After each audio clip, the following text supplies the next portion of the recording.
എല്ലാവർക്കും നമസ്കാരം. വേദാവിത്ത് ഹരിയിലേക്ക് സ്വാഗതം. നമ്മളിപ്പം ഭൂരിപക്ഷം ആൾക്കാരും നേരിടുന്ന ഒരു പ്രശ്നമാണ് സാമ്പത്തികപരമായിട്ടുള്ള ബുദ്ധിമുട്ടുകൾ, കടബാധ്യതകൾ. അപ്പോൾ നമ്മൾ ഈ കടബാധ്യതകൾ കുറയ്ക്കാനും നമ്മുടെ സാമ്പത്തികപരമായിട്ടിരിക്കുന്ന ബുദ്ധിമുട്ടുകൾ മാറുന്നതിനും വേണ്ടിയിട്ട് നമുക്ക് ചെയ്യാൻ പറ്റുന്ന കുറച്ച് കാര്യങ്ങളുണ്ട്. എന്തൊക്കെ ചെയ്താലാണ് നമ്മുടെ ഈ ബുദ്ധിമുട്ടുകളൊക്കെ മാറി നമുക്കൊരു പോസിറ്റീവ് എനർജി വരുന്നതും സാമ്പത്തികപരമായിട്ടുള്ള ഒരു അച്ചടക്കം നമുക്ക് വരാൻ വേണ്ടിയിട്ട് നമുക്ക് വീട്ടിൽ തന്നെ ചെയ്യാൻ പറ്റുന്ന കുറച്ച് കാര്യങ്ങൾ അതെപ്രകാരമാണെന്ന് നമുക്കൊന്ന് നോക്കാം. കാരണം സാമ്പത്തികപരമായിട്ടുള്ള അച്ചടക്കം നമ്മൾ താമസിക്കുന്ന സ്ഥലവുമായിട്ട് അഭേദ്യമായ ബന്ധമാണുള്ളത്. ആ ഗൃഹാന്തരീക്ഷം പോസിറ്റീവ് ഉള്ളതാകുക, ഗൃഹസ്ഥാനത്ത് നെഗറ്റീവ് എനർജിയൊന്നും ഇല്ലാതായിരുന്നാൽ മാത്രമേ അവിടെ നമുക്ക് മാനസികമായിട്ട് സന്തോഷവും ഒരു സാമ്പത്തികമായിട്ടുള്ള ഒരു അച്ചടക്കവും സാമ്പത്തിക ഉന്നമനവും ആ വീട്ടിലുണ്ടാകും. അതുകൊണ്ട് തന്നെയാണ് വാസ്തുശാസ്ത്രം കുറേ നിയമങ്ങൾ നിഷ്കർഷിച്ചിരിക്കുന്നത്. അത് ആ ഗൃഹത്തിൽ താമസിക്കുന്നവർക്ക് ആരോഗ്യ സാമ്പത്തിക ഉന്നമനം ഉണ്ടാകുന്നതിന് വേണ്ടിയിട്ടാണ്. ഈ കടബാധ്യതയും സാമ്പത്തിക പ്രശ്നങ്ങളുമൊക്കെ നമ്മുടെ വീട്ടിലെ ഊർജപ്രവാഹവുമായിട്ട് അഭേദ്യമായി ബന്ധപ്പെട്ട് നിൽക്കുന്ന ഒരു കാര്യമാണ്. സാമ്പത്തിക ബാധ്യത മാറണമെങ്കിൽ സാമ്പത്തിക വരുമാനം ഉണ്ടായേ പറ്റുള്ളൂ. അപ്പോൾ നമ്മൾ എന്തൊക്കെ ചെയ്താലും ആ ജോലിയിൽ നിന്ന് കിട്ടുന്ന വരുമാനം, അതിൽ നിന്നാണ് നമ്മുടെ സാമ്പത്തിക കാര്യങ്ങളൊക്കെ ചെയ്യേണ്ടത്. സത്യം തന്നെയാണ്.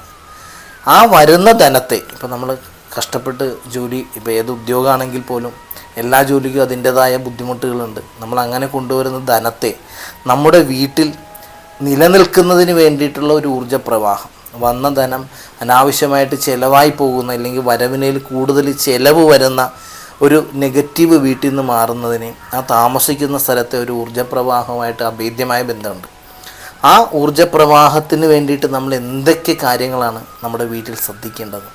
ഈ കാര്യങ്ങൾ ചെയ്താൽ 100% നിങ്ങൾക്ക് സാമ്പത്തികപരമായിട്ടുള്ള വെൽത്ത് ഉണ്ടാവും എന്നത് സംശയരഹിതമായിരിക്കുന്ന കാര്യമാണ്.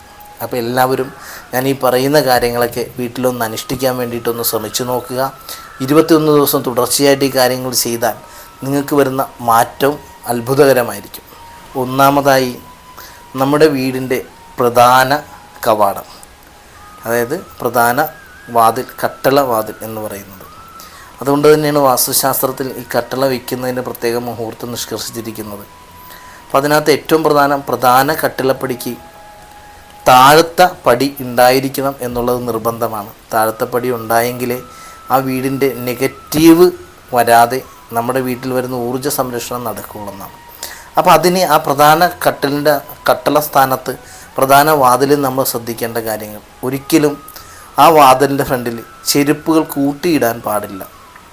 ആ ചെരുപ്പുകളൊക്കെ ഒരു സ്ഥലത്ത് അടുക്കി വെക്കാൻ വേണ്ടിയിട്ട് പ്രധാന വാതിലിൽ നിന്ന് മാറ്റിയിടാൻ വേണ്ടി പ്രത്യേകം ശ്രദ്ധിക്കുക. അതുപോലെ ഉണങ്ങിയതോ കേടുപറ്റിയതുമായ സാധനങ്ങളൊന്നും തന്നെ പ്രധാന വാതിലിൽ കൂട്ടിയിടാനോ അതിൻ്റെ മുൻവശത്ത് വെക്കാനോ പാടുള്ളതല്ല. വരുമ്പോൾ നമ്മുടെ മനസ്സിന് ഒരു ഉന്മേഷം തരുന്നതായിട്ടുള്ള രീതിയിലായിരിക്കണം പ്രധാന കട്ടിളവാതിലും അതിൻ്റെ മുൻവശവും. യാതൊരു തരത്തിലുള്ള മാലിന്യങ്ങളോ കൂടിയിടുന്നതായ വസ്തുക്കളൊന്നും തന്നെ പ്രധാന വാതിലിലോ അതിൻ്റെ പരിസരങ്ങളിലോ ഇടാതിരിക്കാൻ പ്രത്യേകം ശ്രദ്ധിക്കണം. അതുപോലെ തന്നെയാണ് പ്രധാന വാതിൽ ഒരു ദീപം തെളിക്കുന്നത്. അത് ഏറ്റവും പ്രധാനമാണ്. അത് പണ്ട് കാലങ്ങളിൽ ഒരു തുളസിത്തറയും ആ തുളസിത്തറയിൽ ഒരു വിളക്ക് വെക്കുന്ന ചടങ്ങും ഉണ്ടായിരുന്നു. പിന്നീട് കാലാന്തരത്തിൽ ഈ ചടങ്ങുകളൊക്കെ അനാചാരമെന്ന് കണ്ട് ലോപിച്ചു പോയിട്ടുള്ള കുറേ കാര്യങ്ങളാണ്. തുളസിത്തറ ഇല്ലെങ്കിൽ പോലും ഏറ്റവും പ്രധാന വാതിലിൻ്റെ മുൻവശത്തായിട്ട് എല്ലാ ദിവസവും സാധിച്ചിട്ടില്ലെങ്കിൽ എല്ലാ വെള്ളിയാഴ്ചകളിലും എല്ലാ ദിവസവും വെക്കുന്നതാണ് ഏറ്റവും ഉത്തമം. അപ്പോൾ അതിന് ന്യൂനതകൾ കണ്ടെത്താതെ, ഇല്ലെങ്കിൽ വെക്കുന്നതിന് നമ്മൾ സമയക്കുറവുണ്ടെന്നൊന്നും പറയാതെ അത് ചെയ്താൽ ഉറപ്പായിട്ടും പ്രയോജനമാണ്. നിലവിളക്ക് വെക്കാൻ സാധിച്ചില്ലെങ്കിലും ഒരു മൺചിരാതിൻ്റെ ചട്ടി എടുത്തിട്ട് അതിൽ നെയ്യോ നല്ലെണ്ണയോ, നെയ്യൊഴിക്കാൻ പറ്റിയ ഏറ്റവും ഉത്തമം. എല്ലാ ദിവസവും സന്ധ്യാസമയത്ത് ഒരു ദീപം കത്തിച്ച് പ്രധാന വാതിൽ ഇറങ്ങുന്ന സ്ഥലത്ത് കത്തിച്ചു വയ്ക്കുന്നത് ഏറ്റവും ഗുണപരമായിരിക്കും. അതുപോലെ തന്നെ പ്രധാന വാതിൽക്കൽ ദീപം വെക്കുന്നത് പോലെ തന്നെ പ്രധാനമാണ് വീടിൻ്റെ അകത്തളങ്ങൾ അത് ഏറ്റവും ശുചിയായി സൂക്ഷിക്കുക. ഒരിക്കലും പൊട്ടിയതോ കേടുവന്നതോ ആയ വസ്തുക്കളൊന്നും ഗൃഹത്തിൻ്റെ അകത്ത് നമ്മളുടെ കണ്ണുകൊണ്ട് കാണുന്ന സ്ഥലത്ത് വെക്കാതിരിക്കാൻ പ്രത്യേകം ശ്രദ്ധിക്കുക. ഒരു കാരണവശാലും പൊട്ടിയ കണ്ണാടി, നിന്നുപോയിട്ടുള്ള ക്ലോക്കുകൾ, മങ്ങിപ്പോയിട്ടുള്ള ഫോട്ടോകൾ, കീറിയിട്ടുള്ള ഫോട്ടോകൾ, ഇതൊന്നും വീടിനകത്ത് വെക്കാതിരിക്കാൻ പ്രത്യേകം ശ്രദ്ധിക്കുക. ആ വീടിനകം എപ്പോഴും ശുദ്ധമായിരിക്കണം. കഴിയാവുന്നതും എല്ലാ ദിവസവും അടിച്ചു വാരുക. തുടയ്ക്കാൻ പറ്റുമെങ്കിൽ അതിങ്ങനെ ചെയ്യുക. അതിന് സാധിച്ചില്ലെങ്കിൽ ആഴ്ചയിൽ ഒരു ദിവസം കൃത്യമായി നമ്മൾ താമസിക്കുന്ന വീടിനകം തുടയ്ക്കണം എന്ന നിർബന്ധം വെച്ചുകൊണ്ട് എല്ലാവരും അത് ചെയ്തിട്ട് പ്രധാന അടുക്കളയിൽ, അത് ഏറ്റവും പ്രധാന ഒരു കാര്യമാണ്. അടുക്കള വീടിൻ്റെ ഒരു പ്രധാന ഭാഗം തന്നെയാണ്. നമ്മുടെ ആരോഗ്യവുമായി ബന്ധപ്പെട്ട് നിൽക്കുന്ന ഏറ്റവും പ്രധാന സ്ഥലം തന്നെയാണ് അടുക്കള. അപ്പോൾ ആ അടുക്കള സ്ഥാനത്ത് ഒരു ദീപം, അടുക്കളയുടെ ഏതെങ്കിലും ഒരു ഒഴിഞ്ഞ സ്ഥലത്തോ ഇല്ലെങ്കിൽ വീടിൻ്റെ ഒരു ഒഴിഞ്ഞ സ്ഥലത്തോ എല്ലാ ദിവസവും രാവിലെ പ്രഭാതത്തിൽ ഒരു ദീപം തെളിക്കുക. അത് അടുക്കളയിൽ തന്നെ ചെയ്യാൻ പറ്റുമെങ്കിൽ ഏറ്റവും ഉത്തമമായിരിക്കും.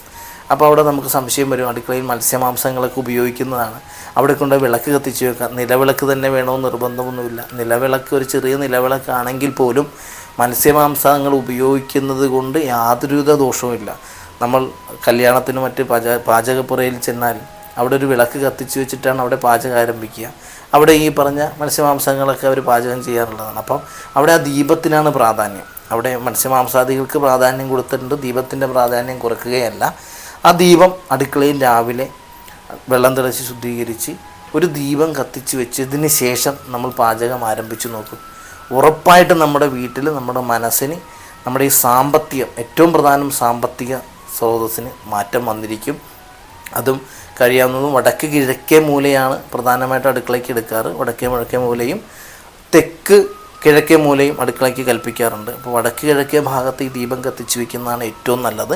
അവിടെ അടുക്കളയാണെങ്കിൽ ആ സ്ഥാനത്ത്, അതല്ലെങ്കിൽ ഈ വടക്ക് കിഴക്കേ ഭാഗത്തൊരു ദീപം വെച്ചുകൊണ്ട് എല്ലാ ദിവസവും രാവിലെ എണീറ്റ് നമ്മുടെ പ്രഭാത കാര്യങ്ങളൊക്കെ ചെയ്തിട്ട്, അപ്പോൾ ഒരു സംശയം കൂടി വരും, രാവിലെ കുളിക്കാനൊന്നും സമയം കിട്ടാതെയാണ് അടുക്കളയിൽ കഴിയാവുന്നതും കുളിച്ചതിന് ശേഷം അടുക്കളയിൽ വരിക. പിന്നെ നമ്മുടെ ജോലി തിരക്കൊന്നും കാരണം അതിന് സാധിക്കുന്നില്ല. അതിനെ രീതിയിലുള്ള ജീവിത രീതിക്ക് നമുക്ക് കുളിച്ചിട്ടൊന്നും വരുന്നത് പ്രായോഗികമായി നടക്കുന്നതല്ല. അതുകൊണ്ട് കുളിച്ചിട്ട് വിളക്ക് കത്തിക്കണം എന്നുള്ള നിർബന്ധമൊന്നുമില്ല. നമ്മൾ ശാരീരിക ശുദ്ധി വരുത്തുക, മുഖം കഴുകുക, കൈയും കാലും മുഖമൊക്കെ കഴുകി ശുദ്ധി വരുത്തിയതിന് ശേഷം ഒരു ദീപം കത്തിച്ച് വയ്ക്കുക. ആ ദീപത്തിൻ്റെ മുമ്പിൽ ഒരു ഗ്ലാസ് അരി, ഈ ഒരു കാര്യമാണ് പ്രധാനമായിട്ട് ശ്രദ്ധിക്കേണ്ടത്. ഒരു ഗ്ലാസ് അരി അല്ലെങ്കിൽ ഒരു നാഴി അരി ആ കത്തിച്ച ദീപത്തിൻ്റെ മുൻവശത്ത് എടുത്ത് വെച്ചതിന് ശേഷം നമ്മൾ പാചകം ആരംഭിക്കുക. ഈ അരി വേണം അന്നത്തെ ദിവസം പാചകത്തിന്, നമ്മുടെ ഭക്ഷണത്തിന് വേണ്ടിയിട്ട് എടുക്കാൻ. അങ്ങനെ ആ വീട്ടിലേക്ക് ധനവും സമ്പത്തും ഏറി വരുന്നതാണ്. അപ്പോൾ അവിടെയും സംശയം വരും, നമ്മളിപ്പം അണുകുടുംബമാണ്, അപ്പോൾ വെച്ച ഭക്ഷണമൊക്കെ തലേദിവസം വെച്ചുകൊണ്ടാവും. അത് ഫ്രിഡ്ജിൽ വെച്ചിട്ടില്ലെങ്കിൽ റൈസ് കുക്കറിൽ വേവിച്ച് വെച്ചിട്ടായിരിക്കും മിക്കവാറും ആൾക്കാർ കിടക്കാറ്. അപ്പോൾ ഈ അരി നമ്മളെന്തായാലും അരി വേവിക്കുന്ന ഒരു വീടായിരിക്കും. ഈ ഒരു ഗ്ലാസ് അരി മാറ്റി വയ്ക്കുക, പിറ്റേ ദിവസം ഈ അരി ഒഴിക്കുക. അങ്ങനെ ശീലിച്ച് കഴിഞ്ഞാൽ നമ്മൾ തലേ ദിവസം വേവിച്ച് വയ്ക്കുന്ന അരി ഇതായിട്ട് മാറിക്കോളും. അപ്പോൾ നമ്മൾ ഉപയോഗിക്കുന്ന അരി ഒരു ഗ്ലാസ്, ഒരു നാഴി അരി, നാഴി ഇല്ലാത്ത വീടുകളാണെങ്കിൽ ഒരു ഗ്ലാസ്സിലെങ്കിലും ഒരു അരി, ഇല്ല ഒരു പിടി അരിയെങ്കിലും അത് ഗണപതി ഭവനെ സങ്കല്പിച്ച് നമുക്ക് ഈ ധനവും ഈ ധാന്യം വർദ്ധിക്കണം എന്ന പ്രാർത്ഥനയോടുകൂടി വേണം ഈ വിളക്കിൻ്റെ മുമ്പിലേക്ക് വയ്ക്കാൻ. അപ്പോൾ നമ്മുടെ മനസ്സിൽ തന്നെ ആ ധാന്യത്തോടൊരു ബഹുമാനം വരും. അത് നമ്മുടെ ശീലങ്ങളെയൊക്കെ മാറ്റാനായിട്ട് ഉപകരിക്കുന്നതാണ്. അതുപോലെ തന്നെ ഏറ്റവും പ്രധാനം, നമ്മുടെ പ്രധാന കട്ടളപ്പടി, പ്രധാന വാതിലും ഉത്തര ദിക്കിൽ, വടക്ക് ദിക്കിൽ ഒരു കാരണവശാലും നെഗറ്റീവായിട്ടുള്ള ഒരു കാര്യങ്ങളും സൂക്ഷിക്കാൻ പാടില്ല. അതുപോലെ തന്നെ ഏറ്റവും പ്രധാന ഒരു ദിക്കാണ് ഉത്തര ദിക്ക്, അതായത് വടക്ക് ദിക്ക്. നമ്മുടെ വീട്ടിലേക്കുള്ള ഊർജ്ജ പ്രവാഹം കുബേരൻ്റെ ദിക്കായിട്ടാണ് സങ്കല്പിക്കുന്നത്. അപ്പം വടക്ക് വശത്തൊരു കാരണവശാലും നെഗറ്റീവായിട്ടുള്ള കാര്യങ്ങളൊന്നും സൂക്ഷിക്കരുത്. മുഷിഞ്ഞ വസ്ത്രങ്ങൾ ഇല്ലെങ്കിൽ കീറിയതോ പൊട്ടിയതോ ആയ സാധനങ്ങളൊന്നും വടക്ക് ദിക്കിൽ സൂക്ഷിക്കാതിരിക്കുക. നമ്മുടെ കിടക്കുന്ന ബെഡ്റൂമാണെങ്കിലും വടക്ക് വശത്ത് നിന്നുള്ള പ്രാധാന്യം, വടക്ക് നിന്ന് അലമാരിയോ ധനം സൂക്ഷിക്കുന്ന കാര്യങ്ങളൊക്കെ വടക്ക് ദിക്കിൽ സൂക്ഷിച്ചുകൊണ്ട് അവിടെ 1 രൂപയുടെ നാണയമെങ്കിലും വടക്ക് ദിക്കിൽ എപ്പോഴും സൂക്ഷിക്കുക. അവിടെ വടക്ക് ദിക്കിലേക്ക് ധാന്യം സമർപ്പിക്കുന്ന, ധനം സമർപ്പിക്കുന്ന രീതിയിൽ 1 രൂപയെങ്കിലും സമർപ്പിക്കാൻ മാറ്റിവെക്കുക. ബാങ്കിൻ്റെ പാസ്ബുക്ക്, അതുപോലെ ധനവുമായിട്ട് ബന്ധപ്പെട്ട കാര്യങ്ങൾ വടക്ക് ദിക്കിൽ സൂക്ഷിക്കുക. കിടക്കുന്ന ബെഡ്റൂമിലാണെങ്കിൽ പോലും, ബെഡ്റൂം ഏത് ദിക്കിലായിക്കോട്ടെ ആ റൂമിൻ്റെ വടക്ക് ദിക്കിൽ ഇതുപോലെ പോസിറ്റീവായിട്ടുള്ള ധനവുമായി ബന്ധപ്പെട്ട കാര്യങ്ങൾ സൂക്ഷിച്ച് വെക്കാൻ വേണ്ടിയിട്ട് ഉപയോഗിക്കുക. അതുപോലെ തന്നെ എല്ലാ വെള്ളിയാഴ്ചകളിലും അത് നിർബന്ധമായിരിക്കണം വീടിനകത്ത് ഏതെങ്കിലും ഒരു സ്ഥലത്ത്. നമ്മൾ പൂജാമുറി ഉണ്ട് അവിടെ, ഇല്ലെങ്കിൽ നമ്മൾ നേരത്തെ പറഞ്ഞ പോലെ വീടിൻ്റെ മുൻവശത്തായാലും മതി. എല്ലാ വെള്ളിയാഴ്ചകളിലും വൈകുന്നേരവും രാവിലെയും ഒരു നെയ് വിളക്ക് കത്തിക്കാൻ വേണ്ടി പ്രത്യേകം ശ്രദ്ധിക്കുക. നെയ് വിളക്ക് കത്തിക്കുന്നത് വീട്ടിൽ പോസിറ്റീവും ധനവർദ്ധനവിനും ഉപകരിക്കുന്നതാണ്.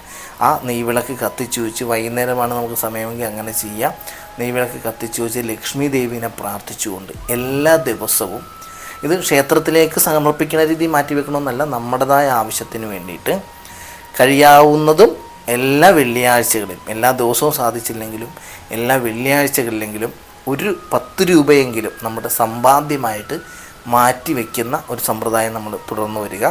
എല്ലാ ദിവസവും അങ്ങനെ മാറ്റിവെക്കാൻ പറ്റി ഏറ്റവും നല്ലത്. എല്ലാ ദിവസവും വിളക്ക് വെച്ചതിന് ശേഷം അങ്ങനെ മാറ്റിവെക്കുന്ന ശീലം ഉണ്ടാക്കിയെടുക്കുക. അതിന് ആദ്യം സാധിച്ചില്ലെങ്കിൽ, നമ്മൾ കിട്ടുന്ന ധനം പോലും തികയാത്തവർക്ക് പെട്ടെന്നൊരു സുപ്രഭാതത്തിൽ ഇത് മാറ്റിവെക്കാൻ പറ്റിയ തികയണമെന്നില്ല, വലിയൊരു എമൗണ്ട് അല്ലെങ്കിൽ പോലും 1 രൂപയുടെ നാണയമായി തുടങ്ങുക, അത് 10 രൂപയിലെത്തുക, അതിനുശേഷം കൂടുതലായിട്ട് കൊണ്ടുവരാൻ പറ്റുക, അങ്ങനെ ചെയ്യുക.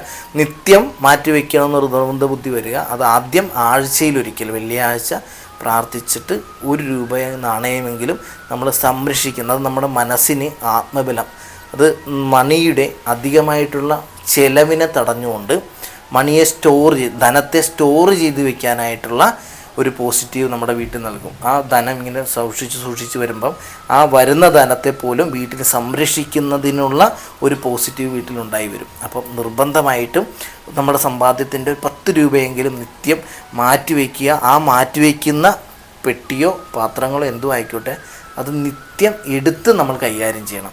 ആ ധനത്തെ തുറന്നു നോക്കുക, ധനം കയ്യിലെടുക്കുക, നിത്യം അതിൻ്റെ കൂടെ പൈസ കൂട്ടി വയ്ക്കുക. വേറെ എന്ത് അത്യാവശ്യം വന്നാലും ഇതിൽ നിന്ന് എടുക്കരുത്. അതുകൊണ്ടാണ് വലിയൊരു എമൗണ്ട് മാറ്റി വയ്ക്കേണ്ട എന്ന് പറയുന്നത്. ചെറിയൊരു എമൗണ്ട് നമുക്ക് എടുക്കരുത്. എന്നാൽ നിത്യം ഈ വയ്ക്കുന്ന പാത്രം, ഈ വയ്ക്കുന്ന പാത്രത്തിന് കുറച്ച് അരിമണി, അതൊരു 11 അരിമണി, ഒരു കഷ്ണം കല്ലുപ്പ്, ഒരു കഷ്ണം മഞ്ഞൾ, ഇത് ഈ പാത്രത്തിലുണ്ടായിരിക്കാൻ എപ്പോഴും ശ്രദ്ധിച്ചോണം. ഒരു കല്ലുപ്പ് ചിലപ്പം അലുത്ത് പോകാം, അത് തുണിയിലോ പ്ലാസ്റ്റിക്കിലോ പൊതിഞ്ഞ് വയ്ക്കുക. ഒരു കഷ്ണം മഞ്ഞൾ, ഒരു 11 അരിമണി, ഇത് സൂക്ഷിക്കുക. ഈ പാത്രത്തിലേക്ക് വേണം, ഇതൊരു വെള്ള തുണിയിൽ കെട്ടി സൂക്ഷിച്ചാലും മതി. ഈ പാത്രത്തിലേക്കാവണം നമ്മളെപ്പോഴും പൈസ മാറ്റി വയ്ക്കേണ്ടത്. അങ്ങനെ മാറ്റി വെച്ച് നിങ്ങൾ നിത്യം ഈ പൈസ എടുക്കുമ്പോൾ, ഈ പൈസ കാണുമ്പോൾ നമ്മുടെ മനസ്സിലൊരു ആത്മവിശ്വാസം വരിക. ആ അറിയാണ്ട് തന്നെ നമുക്ക് തന്നെ അത് വ്യത്യാസം അനുഭവത്തിൽ വരും. വരുന്ന ധനത്തിൻ്റെ അധിക ചിലവ് മാറുന്നതായിട്ട് നമുക്ക് അനുഭവത്തിൽ വരുന്നതാണ്. നിത്യമായിട്ട് ഇങ്ങനെ ഒന്ന് ചെയ്തു വരിക്കുക. അതുപോലെ തന്നെ ധനവുമായി ബന്ധപ്പെട്ട ഏറ്റവും പ്രാധാന്യമുള്ള ഒരു ദിവസമാണ് തിങ്കളാഴ്ച ദിവസം. അപ്പോൾ എല്ലാ തിങ്കളാഴ്ചയും ഒരു ഉപവാസം എടുക്കുന്ന ഒരു ശീലം, ഉപവാസമോ ഏതെങ്കിലും ക്ഷേത്ര ദർശനങ്ങളോ എന്തെങ്കിലും പ്രാർത്ഥനയോ കൃത്യമായി ചെയ്യുന്ന ഒരു ശീലം നമ്മൾ കൊണ്ടുവരിക. അതുപോലെ തന്നെ ധനവുമായിട്ട് ബന്ധപ്പെട്ട ഏറ്റവും പ്രധാന ഒരു ദിവസമാണ് തിങ്കളാഴ്ച. അപ്പോൾ തിങ്കളാഴ്ച ദിവസം നമ്മൾ ഏതെങ്കിലും ഒരു ഉപവാസമോ പ്രാർത്ഥനാ രീതികളോ കൃത്യമായിട്ട് നമ്മുടെ ജീവിതത്തിൽ കൊണ്ടുവരാൻ വേണ്ടി ശ്രമിക്കുക. തിങ്കളാഴ്ച ഉപവാസമായിട്ട്, അതായത് അന്നത്തെ ദിവസം അരിയാഹാരം വർജിക്കുക, മത്സ്യമാംസാദികളൊന്നും അന്നത്തെ ദിവസം കഴിക്കാതിരിക്കുക. അടുത്തുള്ള ക്ഷേത്രങ്ങൾ ഏതെങ്കിലും, ശിവക്ഷേത്രമാണെങ്കിൽ ഏറ്റവും ഉത്തമം, അല്ല ഏത് ക്ഷേത്രമായാലും അന്ന് രാവിലെ ക്ഷേത്ര ദർശനം കൃത്യമാക്കി കൊണ്ടുവരിക. ഈ ശീലങ്ങൾ കൊണ്ടുവന്നാൽ വളരെ ചെറിയ മാറ്റങ്ങളാണ്. ആ മാറ്റങ്ങൾ നമ്മുടെ ജീവിതത്തിൽ നമ്മുടെ ധനപരമായിരിക്കുന്ന ബുദ്ധിമുട്ടുകളെ മാറാൻ ഏറെ ഉപകരിക്കുമെന്നതിൽ ഒരു സംശയവും ഇല്ലാത്തൊരു കാര്യമാണ്. നമ്മളീ പറഞ്ഞ രീതിയിൽ കൃത്യമായിട്ട് ഒറ്റ വാക്കിൽ പറഞ്ഞാൽ എല്ലാ ദിവസവും നമ്മുടെ ചെറിയൊരു ധനത്തെ മാറ്റിവെക്കുക. ആ മാറ്റിവെക്കുന്ന പാത്രം കൃത്യമായിട്ട് എല്ലാ ദിവസവും നമ്മൾ കാണുന്ന കൈ കൊണ്ടെടുക്കുക. ആ പാത്രത്തിലേക്ക് 11 അരിമണി, ഒരു കഷ്ണം ഉപ്പ്, മഞ്ഞൾ ഇവ വയ്ക്കാൻ വേണ്ടി ശ്രദ്ധിക്കുക. പ്രധാന കട്ടിളവാതിലിൻ്റെ സമീപത്ത് ഉണങ്ങിയതോ പഴയതോ ആയിട്ടുള്ള വസ്തുക്കളൊന്നും വെക്കാതിരിക്കുകയോ നമ്മുടെ പാദരക്ഷകൾ കൂട്ടിയിടാതിരിക്കാനോ പ്രത്യേകം ശ്രദ്ധിക്കുക. വീടിനകം കൃത്യമായിട്ട് എല്ലാ ദിവസവും തൂത്ത് തുടയ്ക്കുന്നത് എല്ലാ ദിവസവും സാധിച്ചില്ലെങ്കിൽ ആഴ്ചയിലൊരു ദിവസം അത് ശീലമാക്കുക. അടുക്കളയിൽ നിത്യം പാചകം ചെയ്യും മുമ്പ് ഒരു വിളക്ക് കത്തിക്കുന്നത് നിത്യശീലമാക്കുക. ആ വിളക്കിൻ്റെ മുമ്പിൽ ഒരു പിടി ധാന്യം വെച്ചതിന് ശേഷമേ അന്നത്തെ ദിവസം പാചകം ആരംഭിക്കാവൂ. ഈ കാര്യങ്ങളൊക്കെ ചെയ്തു നോക്കൂ. നിങ്ങളുടെ കടബാധ്യതകൾ തീർക്കുന്നതിനുള്ള സാഹചര്യം നമുക്ക് തീർച്ചയായിട്ടും വന്നു ചേരും. നമ്മൾ കഷ്ടപ്പെടുന്നതിൻ്റെതായ ധനത്തെ മിച്ചം പിടിക്കുന്നതിനും, അല്ലെങ്കിൽ നമുക്ക് ധനം കിട്ടുന്ന കാര്യം ധനം വരവിന് തടസ്സങ്ങൾ മാറുന്നതിനും, സാമ്പത്തികപരമായിട്ട് ലോണുകളും മറ്റു കാര്യങ്ങൾ കിട്ടുന്നതിനുള്ള തടസ്സങ്ങൾ മാറുന്നതിനൊക്കെ ഈ കാര്യങ്ങൾ ഏറ്റവും ഉപകരിക്കുന്നതാണ്. എല്ലാവരുടെയും ജീവിതത്തിൽ സമ്പൽ സമൃദ്ധി ഉണ്ടാവട്ടെ എന്ന് മൂകാംബിക ദേവിയുടെ നാമത്തിൽ പ്രാർത്ഥിച്ചുകൊണ്ട് എല്ലാവർക്കും നമസ്കാരം.